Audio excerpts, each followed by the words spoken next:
بسم اللہ الرحمن الرحیم اللہ کے نام سے جو رحمان اور رحیم ہے۔ وَلَقَدْ يَسَّرْنَا الْقُرْآنَ لِلذِّكْرِ فَهَلْ مِن مُدَّكِرٍ،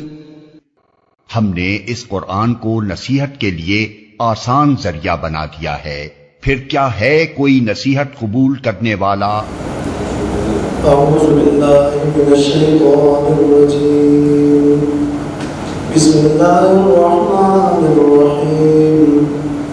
قل یا ایھا الناس انما انا لکم نذیر مبین، والذین آمنوا وعملوا الصالحات لهم مغفرة ورزق کریم، والذین سعوا فی آیاتنا معاجزین اولئک اصحاب الجحیم۔ یہ سورۃ الحج کی آیت نمبر 49 ہے۔ اس سے پہلے کی آیات میں فرمایا کہ لوگ اے نبی آپ سے عذاب کا مطالبہ کر رہے ہیں کہ وہ عذاب آتا کیوں نہیں جس کا ہم سے وعدہ کرتے ہو، آ جائے وہ عذاب۔ اللہ تعالیٰ نے فرمایا کہ اللہ اپنے وعدے کے خلاف نہیں کرے گا، اللہ اپنے وعدے کے خلاف نہیں کرتا۔ تاخیر ہو جانا اس بات کی دلیل نہیں ہے کہ وہ عذاب آئے گا نہیں اور عذاب کا دن نہیں آئے گا۔ اب ان آیات میں فرمایا کہ نبی آپ کہہ دیجئے میں اللہ کا نبی ہو کر اللہ کے احکام کو تم تک پہنچا رہا ہوں، میرا کام عذاب لانا نہیں ہے اور عذاب لانا میرے اختیار میں بھی نہیں ہے اور یہ میرا دعویٰ بھی نہیں ہے، لہذا تم جو میری تکذیب کرتے ہو وہ تکذیب اس وقت درست ہوتی جب میرا دعویٰ یہ ہوتا کہ عذاب لانے والا میں ہوں۔ میرا دعویٰ تو یہ ہے کہ انما انا لکم نذیر مبین۔ اور کہہ دیجئے اے لوگو، یا ایھا الناس، اے لوگو۔ اس سے پہلے فرمایا تھا افلم یسیروا فی الارض، کیا یہ لوگ زمین میں نہیں چلتے کہ وہ خود غور و فکر کرتے اور سنتے اور سمجھ لیتے؟ وہ تو عذاب کا مطالبہ کر رہے ہیں۔ تو یہ جو پہلے وَإِن يُكَذِّبُوكَ گزرا ہے، وَإِن يُكَذِّبُوكَ فَقَدْ كَذَّبَتْ قَبْلَهُمْ قَوْمُ نُوحٍ، اس کے ساتھ بھی اس آیت کا تعلق ہے کہ تمہاری تکذیب درست نہیں ہے، اس لیے کہ میرا دعویٰ یہ نہیں ہے کہ عذاب لانے کا اختیار مجھے حاصل ہے، اور اس کا تعلق یستعجلونک بالعذاب سے بھی۔ اور اس سے پہلے گویا جہاد کے مسئلے کے بعد یہ مسئلہ رسالت کا تذکرہ اور بیان ہے۔ قل کہہ دیجئے یا ایھا الناس، اے لوگو، انما انا لکم نذیر مبین، بے شک میں تمہارے لیے نذیر ڈرانے والا ہوں، مبین واضح آشکارا۔ مبین کا یہ مطلب ہے یعنی ابین لکم ما تحتاجون الیہ من امر دینکم، تفسیر قرطبی، میں تمہیں وہ تمام باتیں بیان کرتا ہوں جس کی تمہیں ضرورت ہے تمہارے دین میں سے۔ تو میں نذیر ڈرانے والا ہوں اور مبین وضاحت کرنے والا ہوں۔ والذین آمنوا وعملوا الصالحات لهم مغفرة ورزق کریم، بس وہ لوگ جو ایمان لائے اور جنہوں نے نیک عمل کیا ان کے لیے بخشش ہے ورزق کریم، اور عزت کی روزی ہے۔ یہ اب انذار کی تفصیل ہے کہ میں ڈرانے والا ہوں، تو ڈرانے کا طریقہ یہ ہے کہ میں بتاؤں کہ ماننے والوں کے لیے یہ انعامات و اکرامات ہے، اور نہ ماننے والوں کے لیے یہ وعید ہے۔ یہ وعد و وعید ہی انذار کی تفصیل ہے، اور نبی کا کام عذاب لانا نہیں ہوگا، بلکہ نبی کا کام یہ انذار ہے۔ وہ ترغیب اور تعلیم دیتے ہیں ایمان اور عمل صالح کی، اور اس پر بشارت اور خوشخبری کی، اور وہ ڈراتے ہیں کہ اللہ کی ان آیات کا، جو کہ تمہارے انفس و آفاق میں وہ نشانیاں موجود ہے اور خود اللہ کی وحی میں موجود آیات ہے، اس کا مقابلہ مت کرو۔ یہاں فالذین آمنوا وعملوا الصالحات میں بشارت اور خوشخبری کا بیان، اور اس سے پہلے فرمایا انما انا لکم نذیر مبین، میں تمہارے لیے ڈرانے والا ہوں۔ بشارت اور خوشخبری کی مناسبت سے انما انا لکم بشیر و نذیر مبین ہونا چاہیے تھا، مگر بشیروں کی صفت یہاں مذکور نہیں، نذیروں کی صفت مذکور ہے، اور آگے پھر بشارت اور خوشخبری بھی ہے، اور آگے والذین سعوا فی آیاتنا معاجزین اولئک اصحاب الجحیم،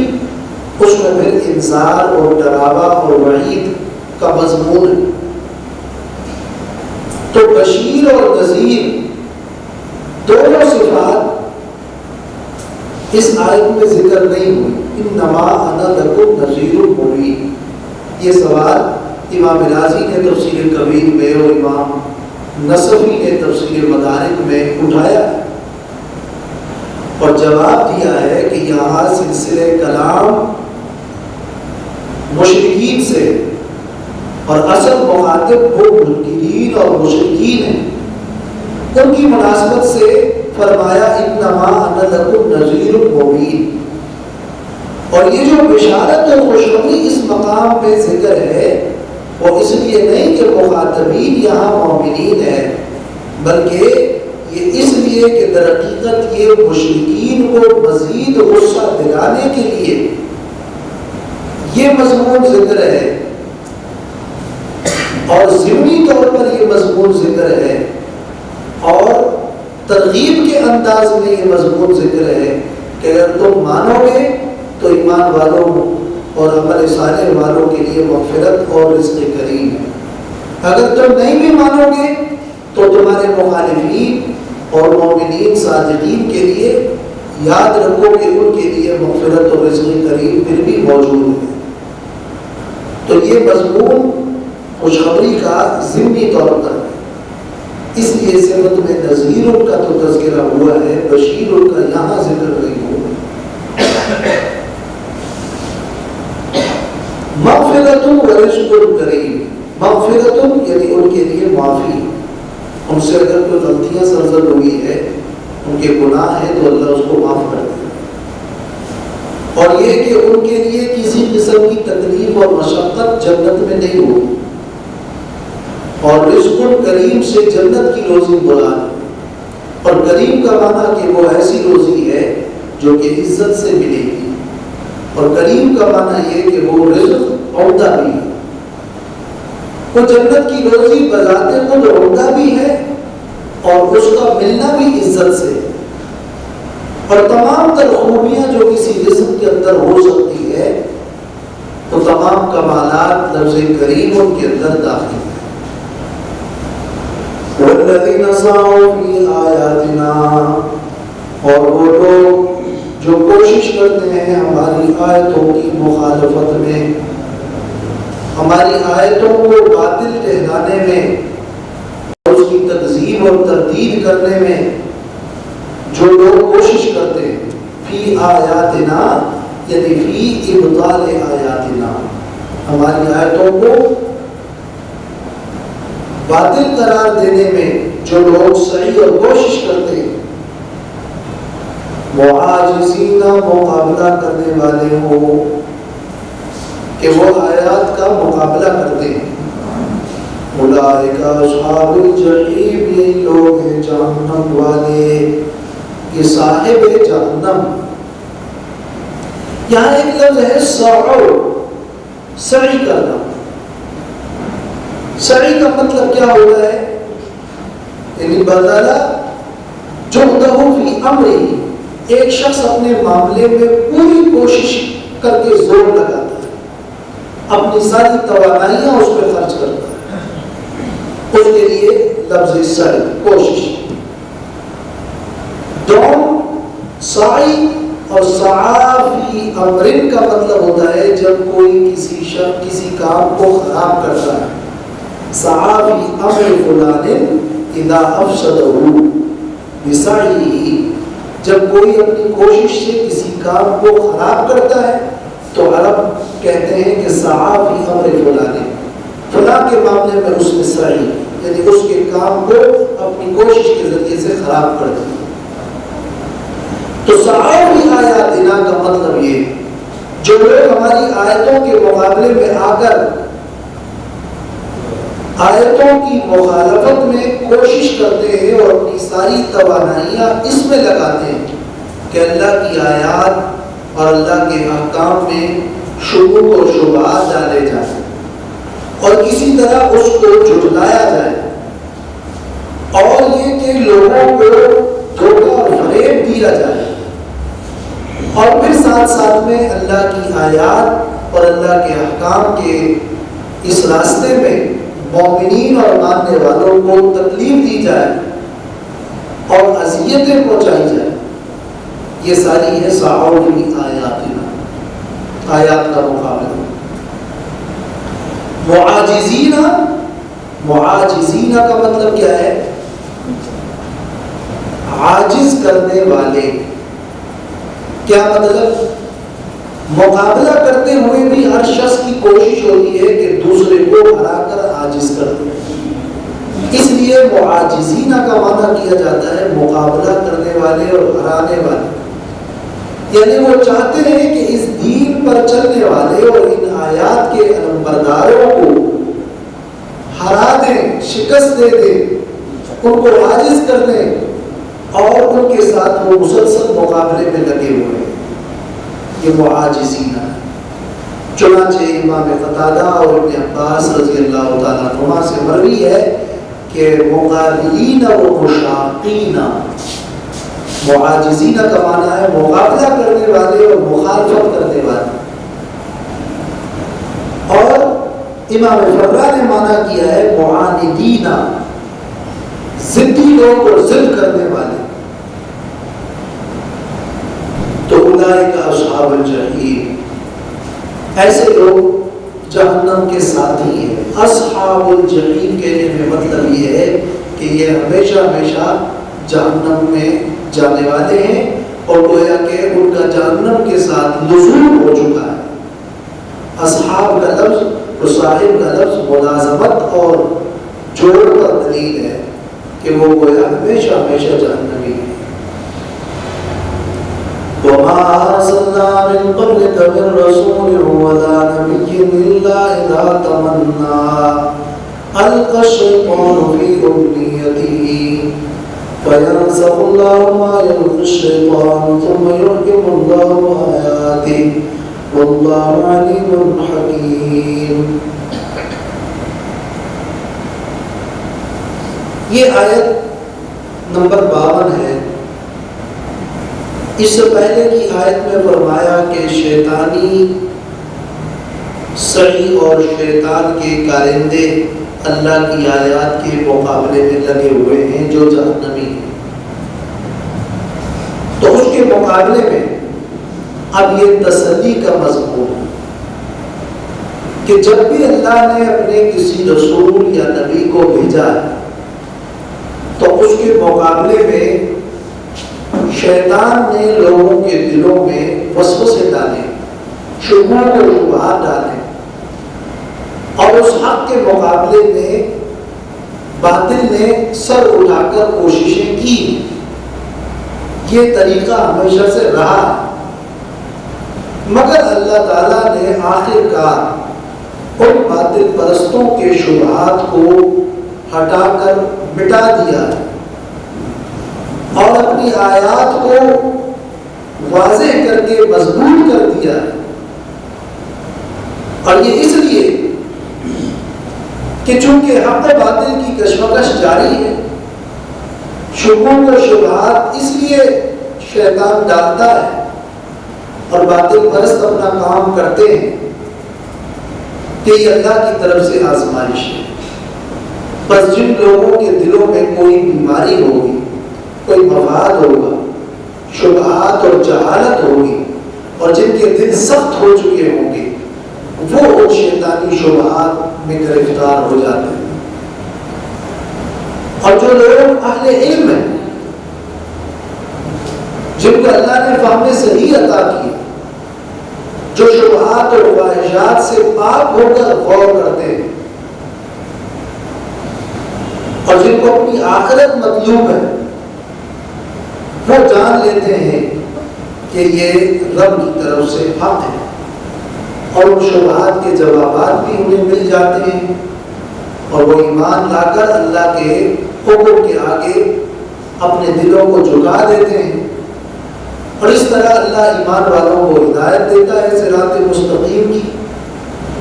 اور کافر لوگ اپنے شکوں میں ہی رہتے ہیں، منکر اپنے شک میں ہی رہتے ہیں۔ گویا کہ یہ جو آیات آ رہی ہیں اس کا مضمون یہ ہے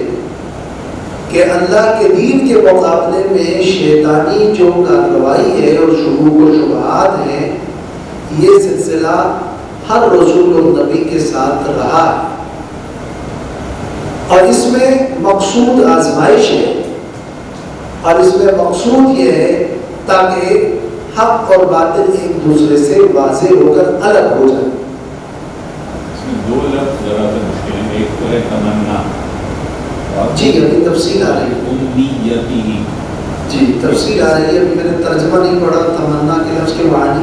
یہ ساری بیان ہو رہی ہے۔ یہ تو صرف ان آیات کا ایک حاصل مضمون ہے جو بالکل واضح ہے۔ وَمَا أَرْسَلْنَا مِن قَبْلِكَ مِن رَّسُولٍ، اور نہیں بھیجا ہم نے آپ سے پہلے کسی رسول کو، وَلَا نَبِيٍّ، اور نہ کسی نبی کو، إِلَّا مگر اِذَا تَمَنَّا، جب وہ رسول اللہ کا کلام پڑھتا تھا، أَلْقَى الشَّيْطَانُ فِي أُمْنِيَّتِهِ، تو ڈال دیتا تھا شیطان شبہوں و شبہات لوگوں کے دلوں میں، فی امنیتہ، اس رسول اور نبی کے پڑھنے کے بارے میں، اس رسول اور نبی کے کلام کے بارے میں، اور اس رسول اور نبی کے پڑھنے کے وقت۔ تو یہاں جو لفظ تمنا ہے اور امنیتہ، اس کا ایک معنی معروف اور مشہور اور جس کی طرف ڈائریکٹ ذہن جاتا ہے وہ تو ہے تمنا کرنا اور آرزو کرنا اور ارمان کرنا، لیکن عربی لغت میں اس کا ایک اور معنی بھی مروی ہے، وہ ہے تمنا کا معنی ہے قراءہ و تلا، پڑھنا اور تلاوت کرنا، اور اس کے لیے تفاسیر میں ایک شعر ہے، اور تفسیر محرر الوجیز میں علامہ ابن عطیہ غرناطی رحمۃ اللہ علیہ نے لکھا ہے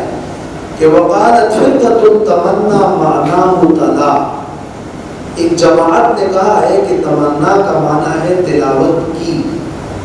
تلا تمنا یعنی تلا تلاوت کی، پڑھا، والامیۃ التلاوت، اور امیہ کا معنی ہے پڑھنا، اور پھر لکھا ہے قول الشاعر، جس طرح کے شاعر کا یہ شعر ہے کہ تمنا کتاب اللہ اول لیلۃ وآخرها لاقا امام المقادیر، اللہ کی کتاب کو پڑھا رات کے پہلے حصے میں، اور رات کے آخری حصے میں تقدیر نے جو موت لکھی تھی اس سے وہ مل گیا۔ حسان بن ثابت رضی اللہ تعالیٰ عنہ نے حضرت عثمان رضی اللہ تعالیٰ عنہ کے بارے میں یہ شعر پڑھا کہ تمنا کتاب اللہ اول لیلۃ، اللہ کی کتاب کو رات کے اول حصے میں پڑھا، تو وہاں تمنا کا معنی کیا ہے؟ تلا، قرأ، پڑھا۔ اور اسی طرح تمنا کتاب اللہ اول لیلۃ تمنا داؤد الزبور علی رسلی، اللہ کی کتاب کو پڑھا جیسے داؤد علیہ السلام نے زبور کو آہستہ آہستہ پڑھا، تو وہاں تمنا کا معنی تلا کے یہ شعر مفسرین نے تمنا کے اس قرأ اور تلا والے معنی کے لیے پیش کیا ہے، اور لغت کی کتابوں میں اور لسان العرب میں اور مجاز القرآن میں بھی یہ شعر موجود ہے، اور امام مجاہد سے اور تابعین سے یہ معنی مروی بھی ہے۔ تو ایک معنی تو اس آیت میں تمنا کا ہے، قرأ پڑھنا اور تلاوت کرنا، اور اکثر مفسرین نے تمنا کا یہاں یہ معنی کیا ہے ابن جوزی کے بیان کے مطابق۔ تو معنی یہ ہوا کہ جب وہ نبی تمنا پڑھتا تھا اللہ کے کلام کو، تو القى الشیطان، شیطان ڈال دیتا تھا شکوک و شبہات کو فی امیتی، ان کے پڑھنے میں، یعنی ان کے پڑھنے کے وقت میں اور ان کے پڑھنے کے بارے میں شکوک و شبہات ڈالتا لوگوں کے دلوں میں، اس لیے کہ شیطان دشمن ہے۔ تمنا کا جو مشہور اور معروف معنی ہے آرزو کرنا، وہ معنی بھی بن سکتا ہے کہ اذا تمنا، ہم نے نہیں بھیجا آپ سے پہلے کسی رسول اور نہ کسی نبی کو، مگر جب وہ نبی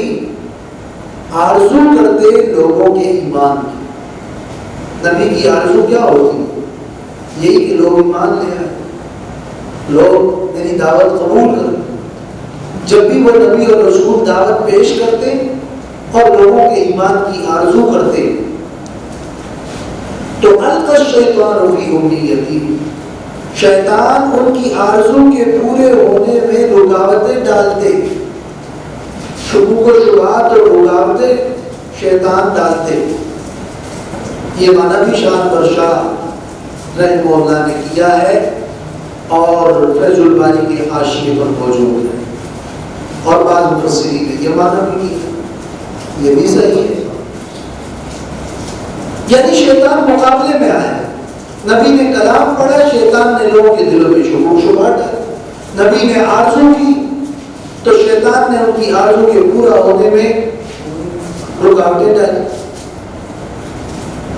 پھر کیا ہوا؟ فَيَنْسَخُ اللَّهُ مَا يُلْقِي الشَّيْطَانُ، پس مٹا دیتا ہے اللہ وہ جو شیطان نے شبہات ڈالے ہوتے ہیں۔ شیطان جو شبہات ڈالتا ہے اللہ تعالیٰ ان شبہات کو مٹاتا۔ نسخ کا معنی عربی میں لکھنا بھی ہوتا ہے، ہٹانا اور مٹانا بھی ہوتا ہے، اور تبدیل کرنا بھی ہوتا ہے۔ تین بڑے معنی ہیں لفظ نسخ، اور فی نسختہا ہدی، وہاں لکھنا معنی، اور یہاں فینسخ اللہ، پس مٹا دیتا ہے اللہ ان شبہات کو جو شیطان ڈالتا ہے۔ کیسے مٹاتا ہے؟ اللہ تعالیٰ وحی کے ذریعے سے ان کے ان شکوک و شبہات کے جوابات نازل کرتا ہے۔ ثم یحکم اللہ آیاتہ، پھر اللہ اپنی آیتوں کو واضح کر دیتا ہے اور شیطانی شکوک و شبہات کے جوابات دیتا ہے، تو وہ آیتیں قائم رہتی ہیں۔ واللہ علیم حکیم، اور اللہ علم والا ہے اور اللہ حکمت والا ہے۔ اللہ وحی کو جانتا ہے اور کب کون سی بات نازل کرنی ہے وہ بھی جانتا ہے، اور اس کی حکمت اور کیا جواب دینا ہے، سب چیزیں اللہ کے علم میں بھی ہیں، اور سارے کام اللہ کی حکمت پر مبنی ہیں، عام صفات ہے اللہ کی۔ چنانچہ قرآن مجید سے متعلق بھی مثلاً اعتراضات اور شبہات ڈالے منکرین اور مشرکین نے. جب اللہ تعالیٰ نے فرمایا کہ مردار حرام ہے تو منکرین نے کہا کہ یہ تو عجیب منطق ہے کہ جب کوئی چیز خود مر جائے تو پھر وہ حرام ہے مت کھاؤ، اور جب تم مار دو اس کو تو پھر حلال ہے. جب شجرۃ الزقوم کا ذکر قرآن میں ہوا تو کہنے لگے کہ جہنم کے اندر ایک درخت کیسے، ایک طرف آگ ہے دوسری طرف درخت. اور جب اللہ نے آیت نازل فرمائی کہ بے شک تم اور تمہارے معبودین جہنم میں ہوں گے تو کہنے لگے کہ عبادت تو عیسیٰ علیہ السلام اور عزیر کی بھی کی جاتی ہے اور فرشتوں کی بھی کی جاتی ہے، کیا وہ بھی جہنم میں جائیں گے؟ اس قسم کے شبہات آپ کو قرآن میں سورۃ الانعام میں دوسری صورتوں میں سورۃ الانبیاء میں وہاں اس کے جوابات اللہ نے نازل کیے اور وضاحتیں کی. یہ تو میں نے مثالیں دی ہیں چند. کبھی کہتے ہیں کہ یہ نبی بشر ہیں یا رسول اللہ صلی اللہ علیہ وسلم پر یا اللہ کے نبیوں پر جو منکرین کے اعتراضات ہوتے تھے اور شبہات ہوتے تھے، یہ سارے شبہات اللہ کے جوابات اتارتا اور وضاحت ہوتی ہے.